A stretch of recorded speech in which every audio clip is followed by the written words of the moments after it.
Hello guys, आज mini ब्लॉगाचो day 15 आणि आज लग्न उपरांतचो फर्स्ट डे. सो सकाळी उठले आणि पयली कॉर्नफ्लेक्स आणि दूध पिऊन घेतली. इतल्यान येयलो मामीचो फोन. ती म्हणपाली खंय गो तुमी पावोकूच ना अजून, तुमकां रावला घाटपाल सोडोवपाक म्हणून आमी भायर सरली आणि येवन पावली मामागेर. इतल्यान निकितान पयली तुळशीची पुजा करून घेतली आणि मागीर मोदी सोदपाचो कार्यक्रम स्टार्ट जाला आणि लास्टाक ती साहिलाकूच मेवळी. तो हातीन घालून रेडी रावलो. मागीर जालो उखाणाचो टाइम. भाजीत भाजी मेथीची, निकिता माझी प्रीतीची. नाव घ्या आग्रह करतात ननंदबाई. नाव घ्या आग्रह करतात ननंदबाई. साहिल रावांचं नाव घेते ऐकते ना सासूबाई. तर अशे तरेन दोगांयनी उखाणे बीन घेतले आणि सांजची आमी गेली जेवपाक लागून, कारण ही भयण परत बॉम्बे वचपाक आसली. तेका लागून म्हटलें जेवपाक या म्हणपाक लागले.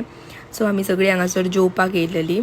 स्टार्टिंगेक आमी घेतले तंदुरी स्टार्टरान, मागीर येयली आमची chilli, chicken chilli, squids chilli आणि गोबी मंचुरी. कित्याक तर आयज आमच्या नेवचो आसलो सॅटर्डे. तर आयच्या दिसा खातीर इतलेंच. Thank you for watching.